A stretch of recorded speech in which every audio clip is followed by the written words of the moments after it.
ইংল্যান্ডের ফুটবলে হাতেখড়ি স্বপ্নটা এবার বাংলাদেশের হয়ে ম্যানচেস্টার ইউনাইটেড আর বার্নলির যুব দলে খেলার অভিজ্ঞতা নিয়ে লাল সবুজের ঠিকানায় এডাম আব্বাস।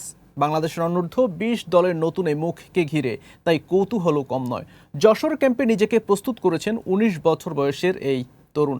লক্ষ্য বড় মঞ্চে বাংলাদেশের জন্য কিছু করা। যশোর থেকে পাঠানো হাসিবুর রহমান শামীমের তথ্যচিত্রে বিস্তারিত জানাচ্ছেন মাজেদুল ইসলাম মাসুদ। স্বপ্নের ঠিকানা বদলেছে। ইংল্যান্ড থেকে হাজার মাইল দূরে এবার অ্যাডাম আব্বাসের চোখ লাল সবুজে। ১৯ বছরের অ্যাডাম আব্বাস ফুটবলের সঙ্গে বেড়ে ওঠা ইংল্যান্ডে। ম্যানচেস্টার ইউনাইটেড ও বার্নলির যুব দলে খেলার অভিজ্ঞতা তার পথ চলায় যোগ করেছে আলাদা মাত্রা। তবে শেকড়ের টানে এবার বাংলাদেশের ফুটবলের নতুন অধ্যায় শুরু করতে চান এই তরুণ। বাংলাদেশের হয়ে খেলা এবং বাংলাদেশের জন্য নির্বাচিত হওয়া আমার জন্য অনেক বড় সম্মানের। অবশ্যই এটি আমার মায়ের দেশ, তাই পরিবারের সবাই খুব গর্বিত। আমি মাঠে নেমে ফুটবল খেলার জন্য উন্মুখ হয়ে আছি।